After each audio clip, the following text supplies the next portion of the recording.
ជំរាបសួរអ្នកគ្រូខ្ញុំជាគ្រូភាសាអង់គ្លេសខ្ញុំចង់ចូលរៀននិងធ្វើតេស្តសមត្ថភាពតើអាចចូលបានទេអ្នកគ្រូហើយបើចូលតាមណាចាហ្នឹងហើយអញ្ចឹងវីដេអូនេះក៏អត់ខុសពីវីដេអូមុនដែរចាចំពោះកម្មវិធីថ្នាក់បឋម PLP ចាគឺបានតែសម្រាប់គ្រូបឋមសិស្សបឋមហើយសម្រាប់តែបឋមសិក្សាទេចាចំពោះឯកជនគឺអត់ទាន់មានទេចាទោះបីជាលោកគ្រូអ្នកគ្រូចាគាត់ទៅរៀនភាសាអង់គ្លេសក្តីចាឬក៏បរៀនមុខវិជ្ជាផ្សេងចាដែលនៅឯកជនហើយបន្ទាប់មកចាគាត់គិតថាគាត់ឃើញថាកម្មវិធីនេះគឺពិតជាល្អមែនចាគាត់ក៏ចង់ធ្វើតេស្តសមត្ថភាពខ្លួនគាត់ចាគាត់ក៏ចង់ស្វ័យសិក្សាដែរហ្នឹងហើយអញ្ចឹងក៏ចង់ជំរាបជូនថាគឺអត់បានទេចាបានតែសម្រាប់គ្រឹះស្ថានរដ្ឋហើយសម្រាប់តែបឋមសិក្សាហ្នឹងហើយដោយសារតែយើងត្រូវការមាន user ហើយនិង password ចាដែលផ្ដល់ដោយនាយកដ្ឋានហើយកម្មវិធីនេះគឺយើងចងជាប្រព័ន្ធហ្នឹងហើយតើតែយើងដាក់ចូលគណនីយើងដាក់ password ហើយនឹង user ហ្នឹងចាចូលចាទើបយើងអាចប្រើប្រាស់បានចាមុខងារផ្សេងមុខងាររៀនចាមុខងារប្រឡងចាមានបណ្ណាល័យមានអីផ្សេងអញ្ចឹងណាហ្នឹងហើយតែបើសិនជាយើងអត់ស្ថិតនៅក្នុងបឋមសិក្សាទេចាហ្នឹងហើយការបរៀននឹងរៀននៅក្នុងបឋមសិក្សាទេចាអញ្ចឹងគឺអត់បានទេហ្នឹងហើយអញ្ចឹងវីដេអូនេះក៏ដូចជាខ្ញុំធ្លាប់ឆ្លើយតបនៅវីដេអូមុនដែរចាអរគុណច្រើនប្រសិនបើឲ្យកូនខ្ញុំរៀនក្នុងកម្មវិធីថ្នាក់បឋម PLP កូនខ្ញុំច្បាស់ជាខូចភ្នែកជាមិនខានចាជំរាបសួរពុកម៉ែបងប្អូននិងលោកគ្រូអ្នកគ្រូទាំងអស់គ្នាចាថ្ងៃនេះខ្ញុំនឹងមកឆ្លើយសំណួរមួយហ្នឹងចាតាក់ទងជាមួយនឹងការខមមិនសួរជាច្រើននៅក្នុង page Facebook ចាភាគច្រើនគឺសំណួរមួយហ្នឹងតែម្ដងបើមើលទៅចាខូចភ្នែកធ្វើឲ្យក្មេងញៀនទូរស័ព្ទផ្សេងអញ្ចឹងខ្ញុំសូមជំរាបជូនចាពុកម៉ែបងប្អូនទាំងអស់គ្នាថាចេះការពិតកម្មវិធីថ្នាក់បឋម PLP គឺបើយើងគិតទៅគឺជាកម្មវិធីមួយដែលជំនួសឲ្យបងប្អូនចាមិនមើល YouTube ដូចថាតាក់ទងមួយហ្គេមលេងហ្គេមចាគាត់មិនមើលកតុកតាផ្សេងហ្នឹងហើយជំនួសឲ្យគាត់មើលកម្មវិធីដែលមិនសូវមានប្រយោជន៍ចាឲ្យគាត់មករៀនវិញហ្នឹងហើយចង់ជំរាបជូនអញ្ចឹងតើពុកម៉ែបងប្អូននឹង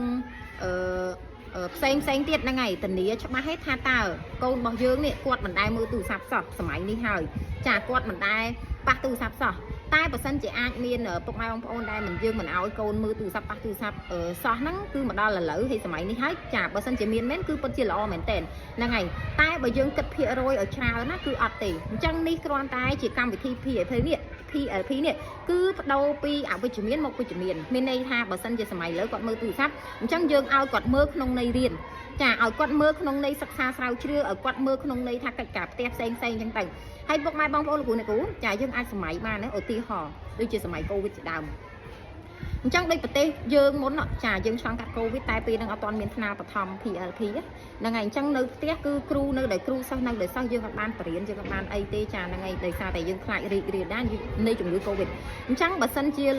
លោកគ្រូអ្នកគ្រូចាឬក៏ពុកម៉ែបងប្អូនយើងគ្រាន់តែមានកម្មវិធីថ្នាក់បឋម PLP ដែលមានវីដេអូបរៀនផ្សេងដែលមានលំហាត់មានតេស្តផ្សេងហ្នឹងហើយយើងប្រៀបដូចជាមានគ្រូមួយនៅផ្ទះចឹងចាឧទាហរណ៍បើសិនជាយើងមិនដឹងថាមានជំងឺកាចសាហាវណាអាចនឹងកើតឡើងបន្ទាប់ទៀតនៅពេលអនាគតទេតែដែលសំខាន់បើសិនជាយើងមានកម្មវិធីហ្នឹងចាបើសិនជាឧទាហរណ៍ករណីដែលគ្រូហើយនឹងសិស្សដែលយើងដូចថាបាត់សាលាដោយការពីជំនាន់កូវីដណាដូចពីសម័យកូវីដទេចាហើយណាស់ក៏យើងមានថ្នាក់បឋម PLP នេះនៅផ្ទះចាឲ្យសម្រាប់ឲ្យបងប្អូនរៀនដែរហើយយើងអាចបដូរគាត់ចាពីអវិជ្ជមានមកវិជ្ជមានដោយឲ្យគាត់មើលទូរស័ព្ទតែឲ្យរៀនតែក្នុងការមើលហ្នឹងមិនមែនមើលរាប់ម៉ោងទេចាក្នុងការរៀនហ្នឹងឯងវីដេអូខ្លះ30នាទីចាកន្លះម៉ោងវីដេអូខ្លះតែ20នាទីហើយបើតេស្តវិញចាតេស្តមួយចឹងទៅចាបើផ្សិនជាបងប្អូនគាត់បានរៀនមេរៀនហើយគាត់ធ្វើតេស្តអត់តេស្តមួយហ្នឹងធ្វើតែ5នាទីចា6នាទីដែរមិនឲ្យគាត់មើលរហូតដល់រាប់ម៉ោងណាចាអញ្ចឹងគឺជាកម្មវិធីមួយដែលចំណេញក្នុងការរៀនបន្ថែមនៅផ្ទះចាតែអ្វីដែលខ្ញុំនិយាយនេះមិនមែនថាអត់មានផលប៉ះពាល់ទេតែតែមានអ្វីក៏ដោយគឺតែមានគុណសម្បត្តិនិងគុណវិបត្តិចាគ្រាន់តែថាចេះគុណសម្បត្តិមានច្រើនគុណជាច្រើនជាងគុណវិបត្តិហ្នឹងហើយអញ្ចឹងបើសិនជាពុកម៉ែបងប្អូនយើងគិតអ្វីដែលអវិជ្ជមានគឺចេញតែអវិជ្ជមានទេអញ្ចឹងសូមឲ្យយើងគិតអីដែលវិជ្ជមានហ្នឹងហើយមានចំណុចល្អជាច្រើនផ្សេងដែលបងប្អូនអាចរៀនបន្ថែមនៅក្នុងថ្នាក់បឋម PLP នេះតែម្ដងហ្នឹងហើយអញ្ចឹងកន្លែងនេះសំណួរនេះសូមមកបកស្រាយរួមនៅក្នុងវីដេអូមួយនេះចាអរគុណច្រើនកូនខ្ញុំរៀនផ្ទាល់ជាមួយគ្រូមិនចេះផងចុះទម្រាំតែឲ្យរៀនពីចម្ងាយដោយប្រយោលតាមកម្មវិធីថ្នាក់បឋម PLP ឲ្យក្មេងរៀនតាមទូរស័ព្ទចុះប្រសិនបើក្មេងយកទូរស័ព្ទនោះទៅលេងហ្គេមចាមើល YouTube ឬក៏មើលកតុកតាផ្សេងតើអ្នកណាទៅដឹង ជំរាបសួរពុកម៉ែបងប្អូននិងលោកគ្រូអ្នកគ្រូទាំងអស់គ្នាចាវីដេអូនេះផងដែរខ្ញុំនឹងមកឆ្លើយសំណួររួមចារបស់បងជាអាណាព្យាបាលដែលគាត់បានខមមិននៅក្នុង page Facebook ហ្នឹងហើយអញ្ចឹងសំណួរសួរថាចេះចាកូនរៀនផ្ទាល់ជាមួយគ្រូគាត់ថាកូនគាត់រៀនអត់ចង់ចេះផងហ្នឹងហើយហើយចុះតំណទៅឲ្យកូនគាត់រៀនតាមកម្មវិធីថ្នាលបឋម PLP កន្លែងនេះគឺសូមជំរាបជូនចាបងជាអាណាព្យាបាលថា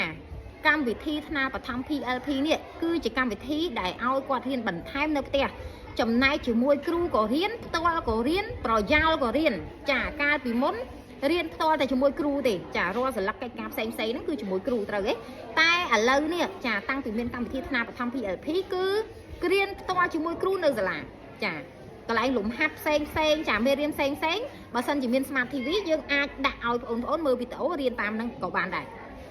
ហើយបើសិនបងប្អូនទៅដល់ផ្ទះចាគាត់អាចចូលរៀនក្នុងកម្មវិធីថ្នាលបឋម PLP នេះចានៅផ្ទះបន្ថែមធ្វើលំហាត់នៅផ្ទះបន្ថែមឬក៏ធ្វើកិច្ចការផ្ទះដែលលោកគ្រូអ្នកគ្រូគាត់បោះ link មេរៀនទៅឬក៏បោះ link កិច្ចការផ្ទះចាឬក៏បោះ link ប្រឡងឲ្យគាត់ប្រឡងចារៀនបន្ថែមនៅផ្ទះទៀតរឿងអីបានជាអាណាព្យាបាលហ្នឹងហើយពុកម៉ែបងប្អូនដូចថាគាត់ជល់ច្រឡំថាឲ្យតែរៀនតាមកម្មវិធីថ្នាលបឋម PLP ហ្នឹងគឺរៀនតែមួយហ្នឹងឯងចាដោយប្រយោលហ្នឹងឯងចាពីចម្ងាយហ្នឹងឯងច្រឡំហើយចាអត់ទេគឺគ្រូបង្រៀនចាគាត់បង្រៀនគាត់ធ្វើការនៅសាលាប្រហែលម៉ោងដូចពីមុនប្រហែលឥឡូវក៏ប៉ុណ្ណឹងដែរចាមានន័យថាចេះបងជាអាណាព្យាបាលចាបងតែងតែនិយាយថាធម្មតាបងរវល់ធ្វើកិច្ចការផ្សេងចាអត់សូវមានពេលជាមួយកូនហ្នឹងហើយអត់សូវមានពេលបរៀនកូនអញ្ចឹងណាអញ្ចឹងកម្មវិធីថ្នាលបឋម PLP នេះគឺប្រៀបដូចជាគ្រូម្នាក់ចានៅផ្ទះចាបើសិនជាយើងមានកម្មវិធីហ្នឹងអញ្ចឹងហ្នឹងហើយអញ្ចឹងយើងឲ្យគាត់នៅរៀនចាឲ្យគាត់រៀនចាផ្ទាល់ក៏បង្រៀនចាផ្ទាល់ក៏គាត់មករៀនចាប្រយោលក៏គាត់រៀនពីចង្ងាយក៏គាត់រៀនហ្នឹងហើយគាត់មានកម្មវិធីរៀនទៀតនៅផ្ទះចាហ្នឹងហើយអញ្ចឹងបែបហ្នឹងឯងចាហ្នឹងហើយហើយសំណួរមួយទៀតឲ្យគាត់ទៅរៀនអូចុះបើសិនជាឲ្យគាត់ចាយកទូរស័ព្ទទៅប៉ះគាត់អត់រៀនគិតមិនចាគាត់ទៅយកទៅលេងហ្គេមអីផ្សេងអញ្ចឹងទៅព្រោះកន្លែងនេះសូមជំរាបជូនចាបងជាអាណាព្យាបាលចេះក្នុងកម្មវិធីថ្នាលបឋម PLP ក្រៅពីមុខងាររៀនចាមានមុខងារប្រឡងចាមានបណ្ណាល័យមានអីផ្សេងអញ្ចឹងណាក៏មានមុខងារមួយទៀតគឺមុខងារតាមដានចាមានន័យថាបើសិនជាគាត់រៀនឬក៏មិនរៀនក៏គ្រូដឹងដែរចាដូចខ្ញុំអញ្ចឹងចាខ្ញុំជាគ្រូបន្ទុកថ្នាក់ទី2បើសិនជាកូនសិស្សខ្ញុំចាពេលដែលខ្ញុំឲ្យមេរៀនគាត់ទៅអញ្ចឹងណាអញ្ចឹងបើគាត់រៀននៅក្នុងថ្នាក់បឋម PLP មេរៀនអីក៏ទៀតដាក់គាត់រៀនគាត់អត់រៀនក៏ខ្ញុំដឹងដែរចាដោយសារតែនេះគឺមានប្រព័ន្ធរបស់គេអញ្ចឹងពេលដែលគាត់រៀនឬក៏មិនរៀនគឺគ្រូដឹងហ្នឹងហើយអញ្ចឹងគ្រាន់តែខ្ញុំចូលទៅកាន់មុខងារតាមដានហ្នឹងគឺខ្ញុំដឹងថាសិស្សណារៀនសិស្សណាអត់រៀនអញ្ចឹងមិនមែនថាគាត់យកទូរស័ព្ទទៅគាត់ថារៀនហើយបន្ទាប់មកខ្ញុំ check នៅកន្លែងមុខងារតាមដានអត់មានហ្នឹងហើយអញ្ចឹងយើងដឹងថាគាត់អត់រៀនបាត់ហើយកន្លែងនេះផងដែរក៏ខ្ញុំសូមជំរាបជូនពុកម៉ែបងប្អូនហ្នឹងហើយនឹងលោកគ្រូអ្នកគ្រូថាចេះ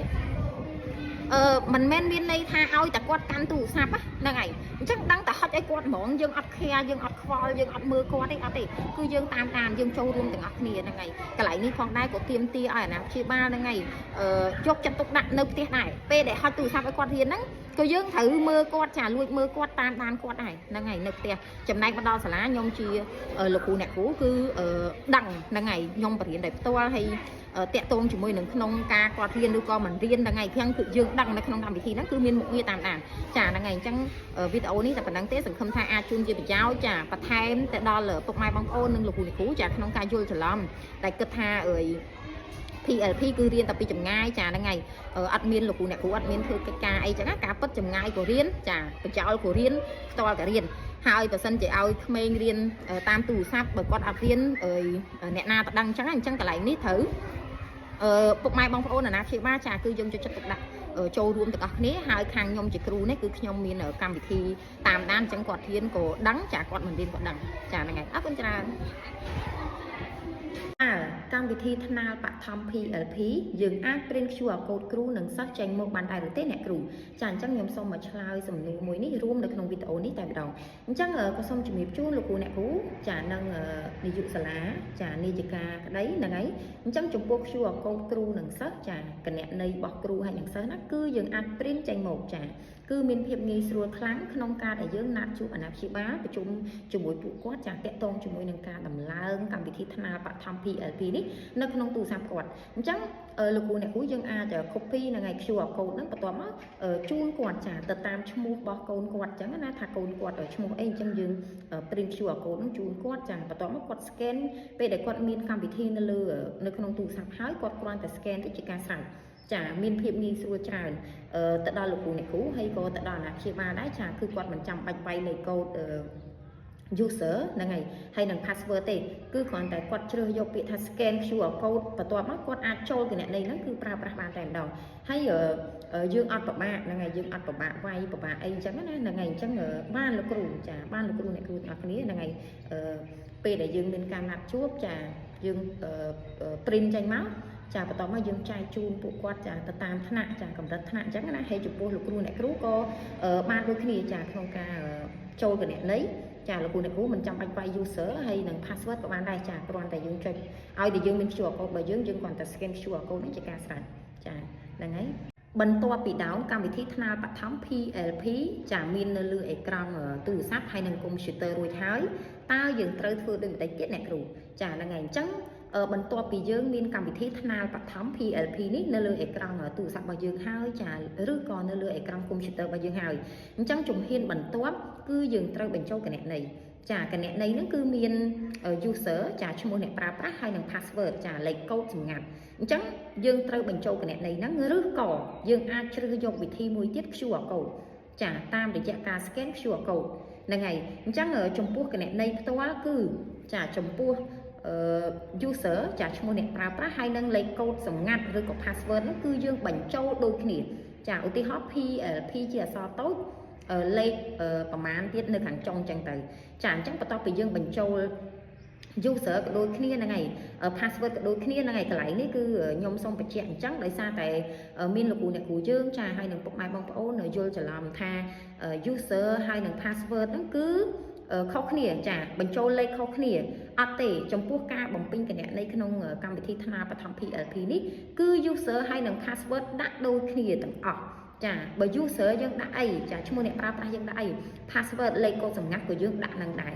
ចុះអ្នកគ្រូលេខកូដ6ខ្ទង់ទៀតយើងដាក់តាណាចាបន្ទាប់ពីពុកម៉ែបងប្អូននិងលោកគ្រូអ្នកគ្រូបំពេញ user ហើយនឹង password រួចហើយយើងចុចបញ្ជូនណាហ្នឹងហើយអាហ្នឹងករណីដែលយើងអត់ scan QR code ណាចាគឺយើងចុចទៅគឺនឹងចេញឈ្មោះរបស់យើងមកចេញឈ្មោះគណនីរបស់យើងមកយើងចុចចំឈ្មោះគណនីហ្នឹងមួយទៀតចាបន្ទាប់មកលេខកូដ6ខ្ទង់ចាបានយើងបំពេញលេខហ្នឹងបន្ទាប់មកយើងប្រើប្រាស់គណនីបានតែម្ដងចាឬក៏ពុកម៉ែបងប្អូនចាអត់ចង់បំពេញ user ឬក៏ password ទេចាចង់ scan QR code យកតែម្ដងចាបែបហ្នឹងក៏បានដែរគ្រាន់តែថាជាការល្អគឺយើងមានទាំងពីរទៅចាយើងចេះទាំងពីរទៅរឹតតែល្អមានន័យថាក្នុងកលៈទេសៈបែបណាមួយយើងចង់ដាក់វិធីមួយណាក៏បានដែរហ្នឹងហើយឬក៏យើងក្នុងការផ្លាស់ប្ដូរទូរស័ព្ទហ្នឹងហើយយើងដូចថាគណនីដោះដូរគណនីអញ្ចឹងណាយើងគ្រាន់តែចាំលេខកូដយើងវាយពឹបអញ្ចឹងក៏ជាការល្អដែរនិយាយរួមគឺចេះទាំងពីរជាការល្អទាំងការវាយ user ចា password ហើយនិងការ scan QR code ហ្នឹងហើយអញ្ចឹង